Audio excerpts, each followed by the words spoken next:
வைர நெஞ்சம் வைர நெஞ்சம்.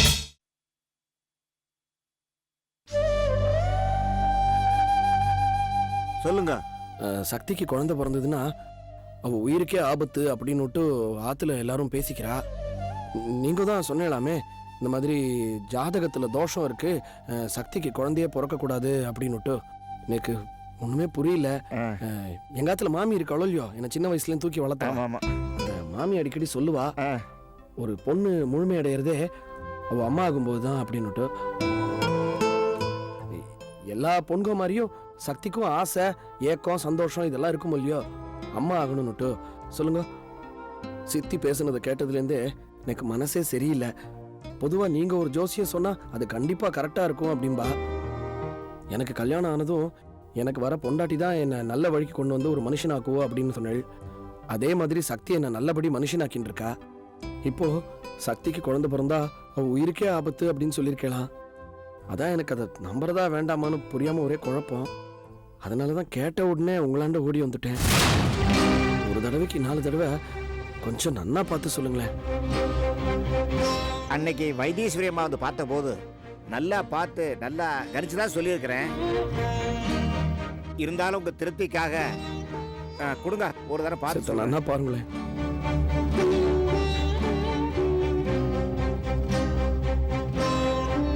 சக்தியின் ஜாதக அமைப்பு பிரகாரம் சக்திக்கு குழந்தை பிறந்தா அவ உயிருக்கே ஆபத்து.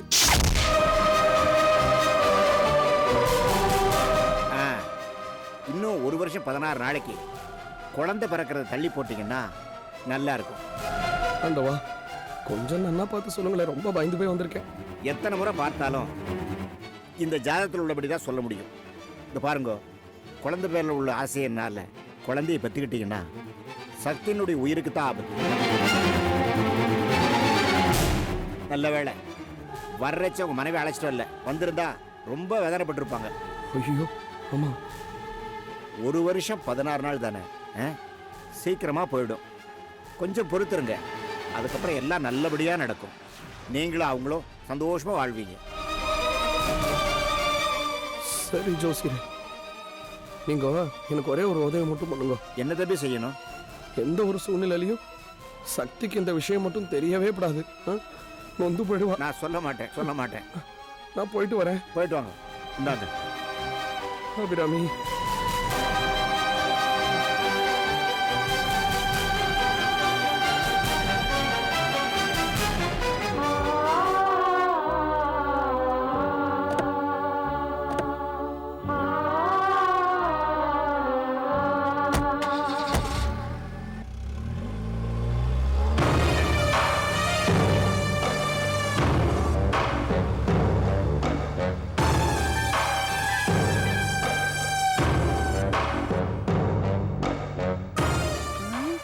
அம்மா வைத்தீஸ்வரி, அது எப்படி உனக்கு மட்டும் இப்படி? ஆமா, வைரம் ஜாதகத்தை எடுத்துட்டு வந்து ஜோசியரை பாப்பான்னு உனக்கு எப்படி தெரியும்? பழைய வைரமா இருந்தா வந்திருக்க மாட்டாண்டி. இப்பதான் புத்திசாலி ஆயிட்டானே. தீர விசாரிச்சு உண்மை என்னன்னு தெரிஞ்சுக்காம விட மாட்டான். அதான் இவன் வரத்துக்கு முன்னாடி நான் ஜோசியரை பார்த்து எல்லாத்தையும் சரி பண்ணிட்டேன். சக்தி ஜாதகத்துல எந்த பிரச்சனையும் இல்ல, பொய் சொல்ல மாட்டேன்னு சொன்னாரு. நான் தான் வீட்டுல பிரச்சனை குழப்பம் என்னென்னமோன்னு சொல்லி ஜோசியரை சம்மதிக்க வச்சேன். அது சரி, அதென்ன 95 பைசா பேட்டா செருப்பு கணக்கு மாதிரி 1 வருஷம் 16 நாளுன்னு? ஏன் முழுசா 1 வருஷம்னு சொல்ல வேண்டியதானே? டாக்டர்னா 24 மணி நேரம் 48 மணி நேரம் பொறுத்துதான் சொல்ல முடியும்னு ஒரு கணக்கு இருக்கிற மாதிரி, ஜோசியர்னா 16 நாள் 21 நாள்னு ஒரு கணக்கு சொல்லணும். அப்பதான் நம்புற மாதிரி இருக்கும். எப்படியோ இன்னும் 1 வருஷத்துக்கு சக்திக்கு குழந்தை பிறக்குங்கிற கவலையே நமக்கு வேண்டாம். அதுக்குள்ள நந்தினி மனசை மாத்தி சக்தி எப்படியாவது வீட்டை விட்டு வெளியே அனுப்புறதுக்கு நாம ஏற்பாடு பண்ணணும். அம்மா வைத்தீஸ்வரி, நீ எப்படியெல்லாம் திங்கிங் பண்ற? அதான் நீ அப்படி இருக்க, நான் எப்படியா இருக்கேன். ஆனா ஒண்ணு வைத்தீஸ்வரி, நீ நினைச்சா என்ன வேணாலும் சாதிக்கலாம். மொத்தத்துல உனக்கு நேரம் நல்லா இருக்கு வைத்தீஸ்வரி. வைத்தீஸ்வரி, எப்படியோ அந்த ஜோசியரை சமாளிச்சு சரி கட்டி போய் சொல்ல வச்சுட்ட. இந்த கிறுக்க வைரமும் அதை உண்மைன்னு நம்பிட்டான். ஒருவேளை இந்த ஜாதகம் ஜோசியம் இதெல்லாம் பொய்யின்னு சக்திக்கு தெரிஞ்சதுன்னு வச்சுக்கோ. ஐயோ, ஆனந்த் தம்பிய ஆம்பளைன்னு கூட பார்க்காம விளாசி தள்ளிட்ட அந்த சக்தி உன்னை விட்டு வைப்பான்னு நினைக்கிற? இத பாரு வைத்தீஸ்வரி, உன் ஜாதகத்தையே மாத்தி எழுதிருவாமா அந்த சக்தி. ஏண்டி, நீ ஏன் பக்கமா இல்ல சக்தி பக்கமா? அவ அருமை பெருமையில புகழ்ந்து தள்ளிட்டு இருக்க. இல்ல, நான் உன் பக்கம்தான். இருந்தாலும் நீ மாட்டிக்கிட்டேன்னா நானும் மாட்டிக்குவேன். அத நினைச்சா எனக்கு உடம்பெல்லாம் சிவரிங்கா இருக்கு வைத்தீஸ்வரி. எனக்கு பயமா இருக்குமா? உன்னை கூட வச்சிருக்கிறதே தப்பு. நீயே நேர சக்தி கால்ல விழுந்து மன்னிப்பு கேட்டு நடந்ததெல்லாம் சொல்லிடுவ போல இருக்கே. முதல்ல உன் ஜாதகத்தை மாத்தி எழுது. ஐயோ, ஏதோ பேச்சுக்கு சொன்னேன். இந்த பாரு, என் தலையிலே கைய வச்சிடாதா. ஆமா, சரி, வாங்க. இன்னைக்கு என்ன சீக்கிரமா வந்துட்டீங்க? சீக்கிரம் ஆஃபீஸில் ஒன்றும் முக்கியமாக இல்லை, அதான் வந்துட்டேன். ஆமாம், ரொம்ப நாளாக கேட்கணும்னு ஆசை. இது என்ன, எப்போ பாரு நீங்கள் 2 பேரும் குசு குசு குசு குசுன்னு தனியாக பேசிக்கிட்டு இருக்கீங்க? அப்படி என்ன தான் பேசுவீங்க? நீங்க எல்லாம் காலையில ஆபீஸ்க்கு போயிடுவீங்க. பேச்சு துணைக்கு எனக்கு பாக்கியத்தை விட்டா வேற யாருங்க இருக்கா? அதுவும் சரிதான். பாக்கியத்தை இந்த வீட்டில் வேலை செய்கிறவன்னு சொல்கிறத விட உன் ஃப்ரெண்டுன்னு சொல்லலாம். அன்னிலேருந்து இன்னி வரைக்கும் உனக்கு அனுசரணையாக இருக்கிறது இந்த பாக்கியம் ஒத்தி தானே? சரியா சொன்னீங்க முதலாளி. வைத்தீஸ்வரி, ப்ராஜெக்ட் ஒன்று ரொம்ப கரெக்டாக முடிச்சு கொடுத்தோம். நம்மளால் அமெரிக்காவில் இருக்கிற அந்த கஸ்டமருக்கு பெரிய லாபம் கிடச்சிச்சு. அந்த சந்தோஷத்தில் அவர் எனக்கு ஒரு ஃப்ளைட் டிக்கெட் அனுப்பிச்சாரு. நீங்களும் உங்கள் மனைவியும் ஹாயா சுவிட்சர்லாந்து போய் ஊரெல்லாம் சுற்றி பார்த்துட்டு வாங்கன்னு டிக்கெட் அனுப்பிச்சிருக்காரு. அங்கே தங்கறதுக்கு, ஊரை சுற்றி பார்க்கறதுக்கு எல்லாத்துக்கும் ஏற்பாடையும் செலவையும் அவங்க பண்ணிடுவாங்க. இது வேறு டிக்கெட்டே அனுப்பிச்சிட்டாங்க. என்னைக்கு புறப்படுறீங்க? இந்த மாதம் 24ஆம் தேதி. ஆனால் சுவிட்சர்லாந்து போக போகிறது நானும் வைத்தீஸ்வரியும் இல்லை, நம்ம வைரத்தையும் சக்தியும் அனுப்பலான்னு இருக்கேன். எது நடக்க கூடாதுன்னு ஜோசியரை வச்சு பிளான் பண்ணியோ அது நடந்துரும் போல இருக்க. வைத்தீஸ்வரி, இதுக்கும் மேலே நீயும் நானும் உலகத்தை சுற்றி பார்த்து என்ன பண்ண போகிறோம்? காசி ராமேஸ்வரம்னு போக வேண்டிய வயசு வந்தாச்சு. சின்னஞ்சிறுசுக்கு அதுக்கு தான் போகணும் நாமளா? அது மட்டும் இல்லை, கல்யாணத்துக்கு அப்புறம் ஹனிமூன்னு எங்கேயும் போகலை. இன்னும் சொல்ல போனால் அந்த ரூம்லேயே இடிஞ்சு கிடக்காங்க. இது அவங்களுக்கு ஒரு ஹனிமூன் ட்ரிப் மாதிரி இருக்கட்டுமே. என்ன என்ன வைத்தீஸ்வரி, ஒன்றும் சொல்லாமல் இருக்க? அனுப்பிச்சிடலாம்ல? சரிங்க. அதானே பார்த்தேன். நீயா வேணான்னு சொல்ல போற? இந்த சந்தோஷமான விஷயத்த நீயே அவங்க கிட்ட சொல்லிடு. இந்த டிக்கெட்டை அவங்ககிட்ட கொடுத்துற. என்ன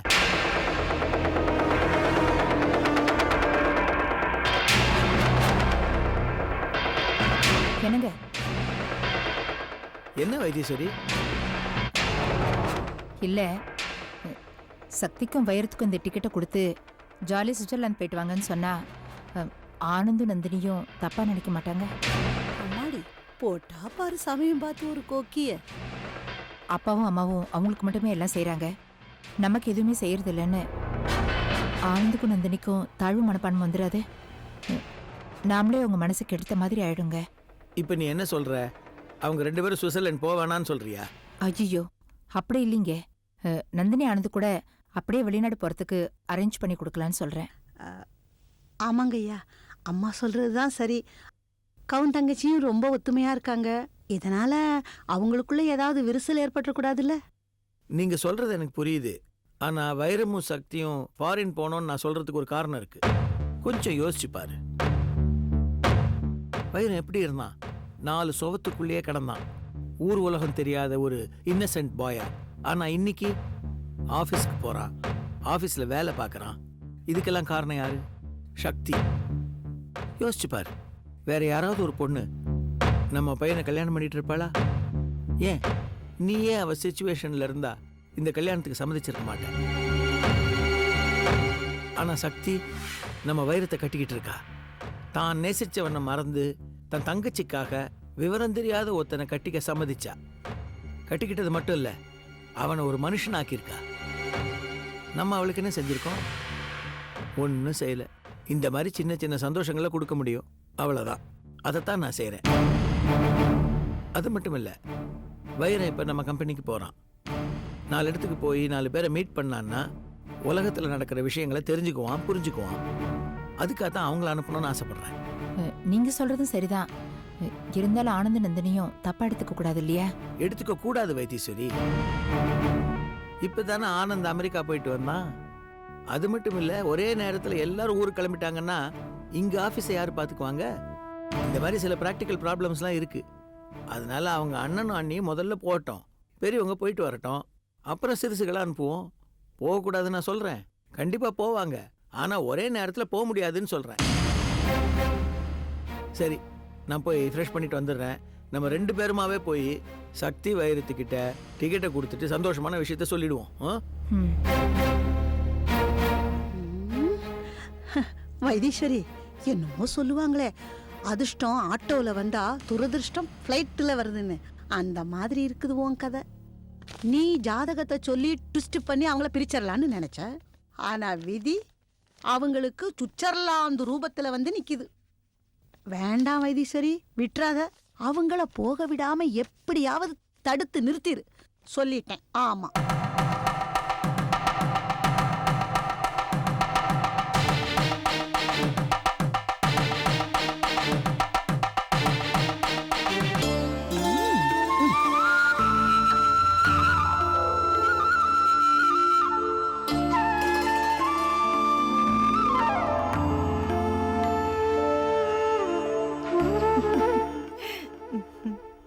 மாமி, ம், என்ன மாமி குழந்தை படமெல்லாம் மாட்டின்னு இருக்கேள்? ஆமா, கூடிய சீக்கிரமே நீங்க 2 பேரும் ஒரு பேரனோ பேத்தியோ பெத்து என் கையில கொடுத்து என்ன பாட்டியாக்கணும். அதுக்கப்புறம் இந்த போட்டோ இங்க இருக்காது. ஏன்னு கேளு. ஏன்னா என் பேரனோட போட்டோவை இங்க மாட்டி வச்சிருவேன்.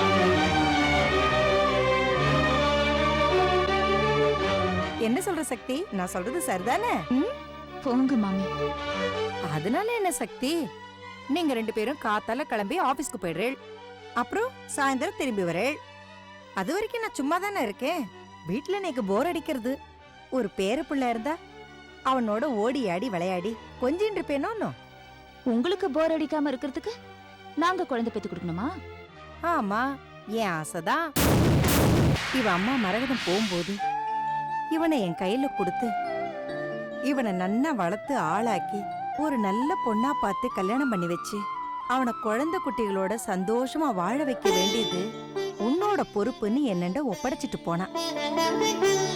மரகத நினைச்ச மாதிரியே வைரத்துக்கு நீ நல்ல வாழ்க்கை துணைவியா அமைஞ்சிட்ட. நீங்க ஒரு குழந்தைய பெத்துண்டு குழந்தை குடும்பம்னு நீங்க 2 பேரும் சந்தோஷமா வாழறத நான் என் கண்ணால பார்க்கணும். அப்பதான் என் மனசு நிறையும்.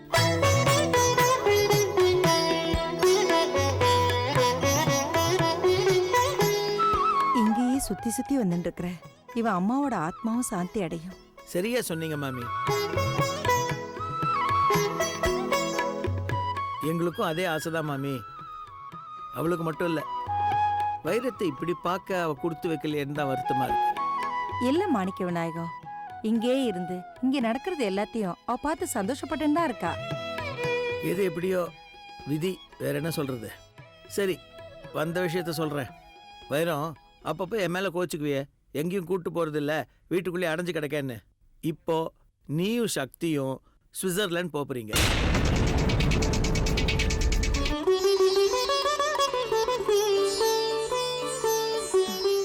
என்ன மாமா, ஏதாவது பிசினஸ் விஷயமா? எப்ப பாரு பிசினஸ், ஆபீஸ், ஃபேக்டரி, இதை விட்டா வேற நினைப்பே வராதா? கல்யாணத்துக்கு அப்புறம் நீங்க எங்கேயுமே போகல, வீட்டுக்குள்ளேயே அடைஞ்சு கிடக்கீங்க. அதனால தான் சொல்றேன், ஒரு வாரம் சுவிட்சர்லாந்து போய் ஹாயா இருந்துட்டு வாங்க, ஜாலியா. ஓ, அப்போ ஹனிமூன்னு சொல்லு. போங்க மாமி.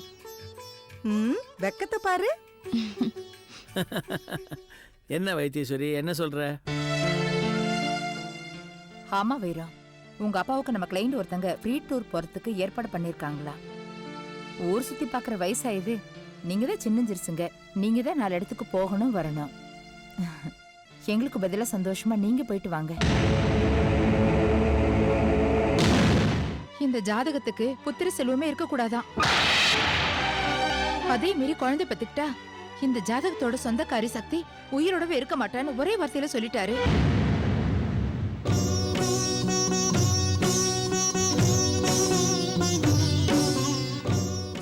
கூடிய சீக்கிரமே நல்ல செய்தியை சொல்லணும். புரியுதா?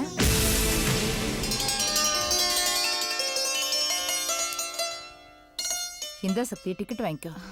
உங்க புள்ள கையிலே கொடுங்க அத்தை. சரி, வாங்கிக்க வைரா. என்னப்பா யோசிக்கிற? வாங்கிக்கப்பா. அப்பா, எங்க மேல இருக்கிற அன்புலையும் பாசத்துலையும் தான் நீங்க இதெல்லாம் பண்றீள், புரியுறது. ஆனா என்னடா ஆனா? வாங்கிக்கடா. இல்லப்பா, நாங்க சுவிட்சர்லாந்து போலப்பா. டேய் வைரு, என்னடா சொல்ற? மாமி, உங்களுக்கு ஒன்றும் தெரியாது, நீங்க சும்மா இருங்க. ஏன்டா வைரம்? ஏதாவது பிரச்சனையா? பிரச்சனை எல்லாம் ஒன்றும் இல்லைப்பா. அது நான் இப்போ தான் கொஞ்ச நாளாக ஆஃபீஸ்க்கெல்லாம் போயிட்டு இருக்கேனோ இல்லையோ, சக்தி கொஞ்சம் கொஞ்சமாக எனக்கு இந்த ஆஃபீஸ் நிர்வாகம்லாம் கற்றுக் கொடுத்துட்டுருக்கா. நானும் இப்போ தான் படிப்படியாக பிஸ்னஸ்லாம் கற்றுட்டுருக்கேன். இந்த நேரத்தில் நான் பாட்டுக்கு ஒரு வாரம் 10 நாள்னு ஊருக்கெல்லாம் போயிட்டேன்னா கற்றுக் கொடுத்ததெல்லாம் மறந்து போயிடும். அப்புறம் மறுபடியும் திரும்பி வந்து முதலேருந்து ஆரம்பிக்கணும். அது ரொம்ப சிரமமாக இருக்கும். அதனால் இப்போ ஊருக்கு போகிறதெல்லாம் வேண்டாம்ப்பா, சித்த நாள் போட்டோமே. என்னடா சம்பந்தமே இல்லாமல் பேசிக்கிட்டு இருக்க? சம்மந்தம் இருக்குப்பா. நான் இப்போது என்னோட கவனமெல்லாம் முழுசாக அப்படியே நம்ம கம்பெனியை டெவலப் பண்ணணும் அப்படின்னுட்டு. ஏன்பா, சந்தோஷங்கிறது சுவிட்சர்லாந்து போனால் தான் கிடைக்கும்னு இல்லையப்பா. நம்ம எங்கே இருந்தாலும் சந்தோஷமாக இருக்கலாமேப்பா. சொல்லு சக்தி.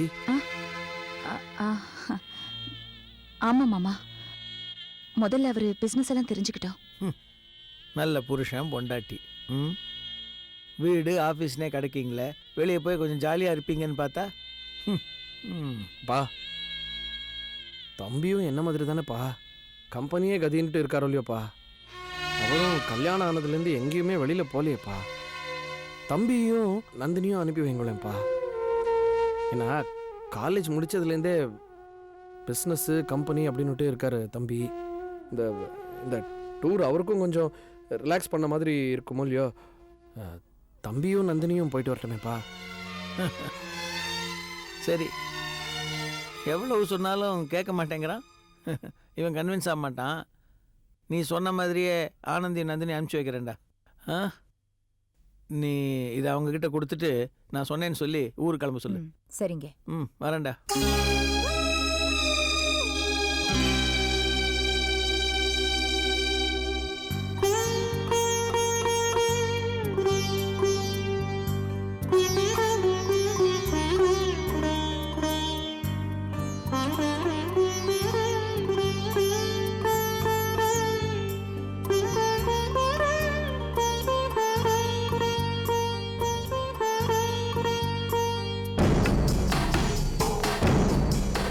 வைத்தீஸ்வரி, உண்மையிலேயே சொல்றேன், உனக்கு நேரம் அமோகமா இருக்கு. இதுக்கு காரணம் நேரம் இல்லடி, என் புத்திசாலித்தனம். எனக்கு தெரியும் வைரம் சுவிட்சர்லாந்து போறதுக்கு ஒத்துக்க மாட்டான்னு. சக்தினா அவனுக்கு ரொம்ப உசுறு. அவ உயிருக்கு ஆபத்துன்னா எப்படி அப்பனாகிறதுக்கு சம்மதிப்பா? இங்கதான் வைத்தீஸ்வரி நீ நிக்கிற.